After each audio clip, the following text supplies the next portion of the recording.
जैसा कि आप सबको पता है कि कल शाम को मैंने ट्विटर के माध्यम से ये बताया था कि आज सुबह 10 बजे मैं ईडी पर एक बहुत बड़ा एक्सपोजे करने वाली हूं।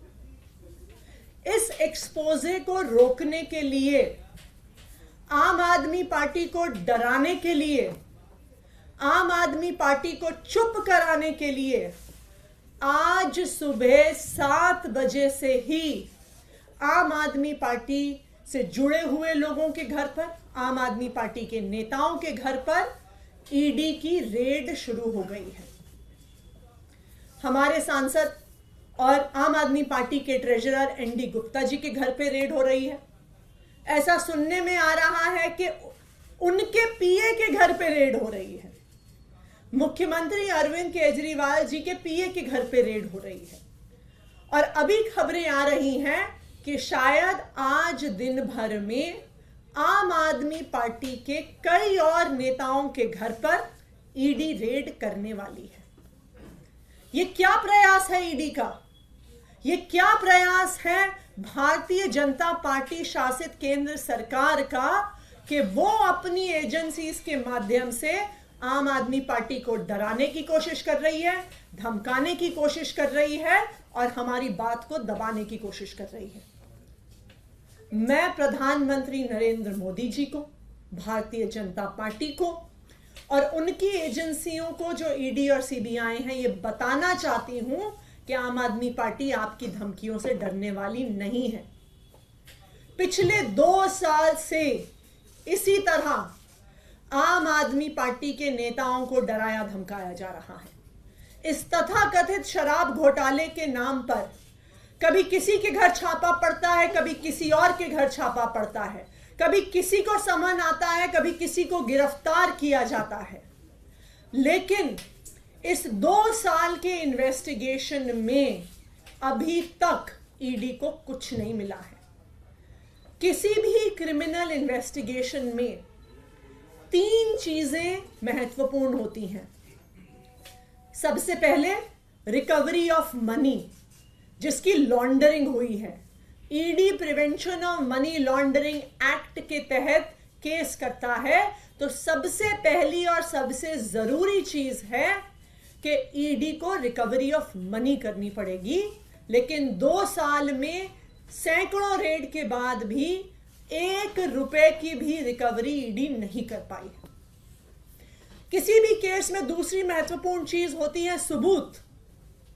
लेकिन 2 साल के बाद भी कोई भी पुख्ता सबूत ईडी को नहीं मिला है और ये कोर्ट ने भी बार बार पूछा है कि सबूत सामने रखिए।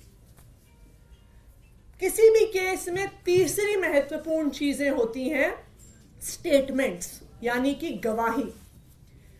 ईडी का जो सारा केस है वो सिर्फ और सिर्फ गवाही पर और कई गवाहों को, कई अक्यूज्ड को सरकारी गवाह बनाकर और उन्होंने जो स्टेटमेंट्स दी हैं उसके आधार पर बना हुआ है।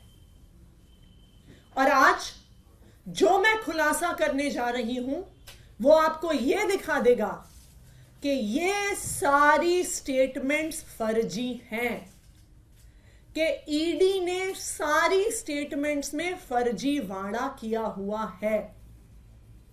जैसा कि आपको पता है कि जब कई ऐसी स्टेटमेंट्स किसी अक्यूज से, किसी सरकारी गवाह से, किसी विटनेस से ली गई, उसके बाद कई विटनेस सामने आए और उन्होंने ये कहा कि उनसे स्टेटमेंट दबाव पूर्वक डलवाया गया, लिखवाया गया। एक विटनेस ने कहा कि उन्होंने, ईडी वालों ने इतनी जोर की थप्पड़ मारा कान पे कि कान की पट्टी फट गई। इस वजह से, इस दबाव में उन्होंने स्टेटमेंट दिया। एक विटनेस ने कहा कि उनको यह कहा गया कि अगर आप नेताओं के खिलाफ बयान नहीं दिया तो हम देखेंगे कि तुम्हारी बेटी कॉलेज कैसे जाती है। एक और विटनेस को डराया गया, उसको कहा कि तेरी बीवी को अरेस्ट कर लेंगे, तेरी बीवी को जेल के अंदर डाल लेंगे अगर तुमने आम आदमी पार्टी के नेताओं के खिलाफ स्टेटमेंट नहीं दिया। तो बार बार अलग अलग लोगों को डरा के धमका के गलत स्टेटमेंट साइन कराई गई। अब कैसे पता चलेगा कि जो स्टेटमेंट ईडी ने कोर्ट में सबमिट करी है क्या वो सही थी स्टेटमेंट? क्या गवाह ने कुछ और कहा था? क्या वो डरा धमका के ली गई है? इस देश में पुलिस के द्वारा, इन्वेस्टिगेटिंग एजेंसीज के द्वारा इस प्रकार का डराना धमकाना रोकने के लिए 2020 में सुप्रीम कोर्ट ने एक ऑर्डर दिया था। ये एक बहुत फेमस ऑर्डर है, Paramvir Singh Saini versus Baljit Singh and others. 2020 का सुप्रीम कोर्ट का ये ऑर्डर है और इस ऑर्डर के तहत किसी भी इन्वेस्टिगेटिंग एजेंसी को अपनी इंटेरोगेशन सीसीटीवी कैमरा की निगरानी में करनी होती है। इस जजमेंट के तहत यह बहुत स्पष्ट तौर से लिखा है कि यह जजमेंट ईडी पर भी लागू होता है। ना सिर्फ इतना, इस ऑर्डर में यह भी साफ तौर पर लिखा है कि सीसीटीवी कैमरा की फुटेज सिर्फ वीडियो फुटेज नहीं हो सकती है।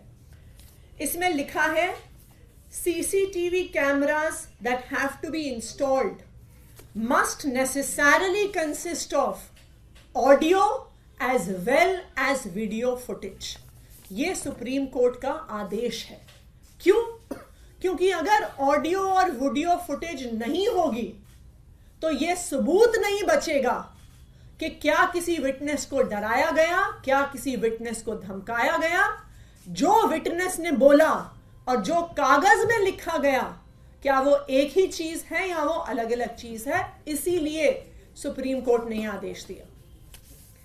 इसी आदेश को रीआइटरेट किया सीबीआई के स्पेशल कोर्ट में एक्साइज पॉलिसी मैटर में ही जस्टिस एम.के. नागपाल ने, और यह किया उन्होंने 19 जुलाई को, जब एक अक्यूज्ड ने ईडी की सीसीटीवी की फुटेज मांगी।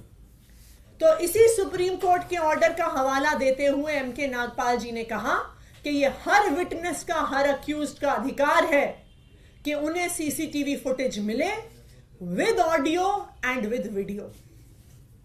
अब आप सुनिए, अब मैं आपको एक ऐसा फैक्ट बताने वाली हूं जिससे आपके रोंगटे खड़े हो जाएंगे। जब एक अक्यूज्ड ने कुछ दिन पहले कोर्ट में एप्लीकेशन डाली और कहा कि मुझे सीसीटीवी फुटेज चाहिए, तो क्या हुआ? उन्होंने एप्लीकेशन क्यों डाली? क्योंकि उनका, जो ये अक्यूज्ड थे, एक सरकारी गवाह से ईडी में आमना सामना करवाया गया। उस आमने सामने में सवाल जवाब हुए, स्टेटमेंट्स दी गई, अक्यूज्ड द्वारा दी गई, सरकारी गवाह द्वारा दी गई। इस पूरी प्रक्रिया में उस कमरे में एक सीसीटीवी कैमरा लगा हुआ था। यह पूरी प्रक्रिया सीसीटीवी कैमरा की निगरानी में हुई। लेकिन जब वो स्टेटमेंट कोर्ट में जमा कराई गई तो अक्यूज्ड ने देखा कि जो बात कमरे के अंदर हुई थी और जो बात कागज पर आई है वो दोनों अलग अलग हैं। और इसीलिए इस केस के उस अक्यूज्ड ने सीसीटीवी फुटेज के लिए एप्लीकेशन डाली। और आपको पता है, जब ईडी ने वो फुटेज दी तो उन्होंने उस फुटेज का ऑडियो डिलीट कर दिया। सिर्फ वीडियो फुटेज दी गई, ऑडियो फुटेज डिलीट कर दी गई और सारा एविडेंस कि वास्तविक तौर पे उस कमरे में क्या बात हुई थी, उस सारे एविडेंस को ईडी द्वारा डिलीट कर दिया गया है। और ना सिर्फ उस एक मैटर में, आम आदमी पार्टी के पास विश्वसनीय सूत्रों से यह खबर है कि जब से यह एक्साइज पॉलिसी का इन्वेस्टिगेशन शुरू हुआ है, पिछले 1.5 साल की सारी इंटेरोगेशन, सारे सवाल जवाब जो हुए हैं ईडी में, सबकी ऑडियो फुटेज को डिलीट कर दिया गया है इन्फोर्समेंट डायरेक्टोरेट द्वारा, ईडी द्वारा। ये क्या दिखाता है कि जो एक तो रिकवरी नहीं हुई, सबूत नहीं मिला, और जो स्टेटमेंट्स थी, जो एकमात्र आधार थी ईडी के केस का, वो सारी स्टेटमेंट्स भी फर्जी हैं। क्योंकि अगर स्टेटमेंट फर्जी नहीं होती तो आपको ऑडियो डिलीट करने की क्या जरूरत थी। तो आज देश के सामने ये बात आ गई है कि यहां पे घोटाले की जांच नहीं हो रही है, ईडी की इस जांच में ही घोटाला है।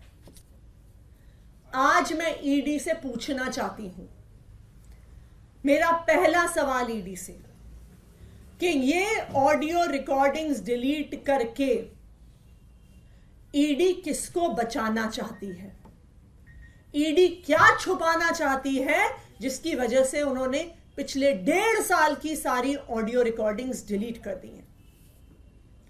मेरा ईडी से दूसरा सवाल कि आप देश के सामने, आप कोर्ट के सामने पूरी डिटेल्स रखिए कि पिछले 1.5 साल में आपने जितनी इंटेरोगेशन करी है, जितने सवाल जवाब करे हैं, उनमें से कितनी इंटेरोगेशन और सवाल जवाब के ऑडियो आपके पास आज मौजूद हैं।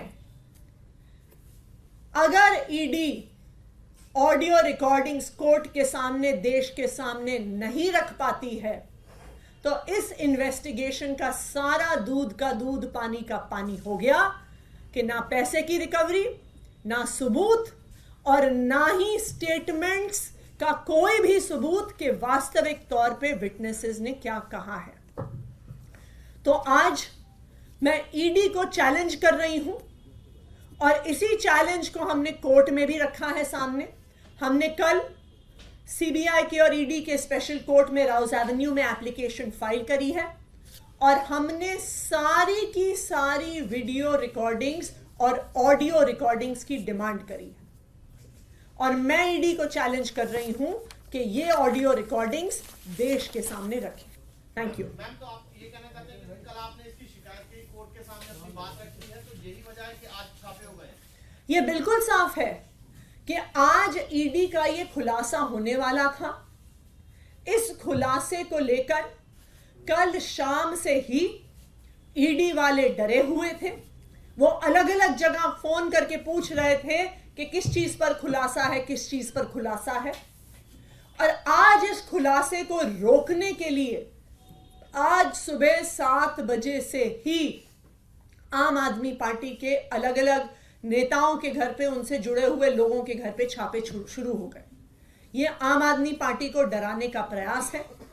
वरना आप ये तो छोड़िए कि आम आदमी पार्टी के ट्रेजरर के घर पे रेड हो रही है, उनके पीए के घर पे रेड हो रही है, मुख्यमंत्री के पीए के घर पे रेड हो रही है।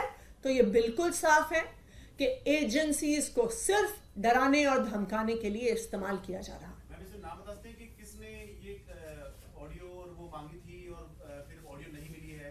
क्योंकि अभी एक वीडियो आया था जिसमें संजय सिंह ये कहते हुए दिख रहे थे। ये एक केस में अक्यूज्ड है, वो डिटेल्स हम आपको प्रोवाइड कर देंगे।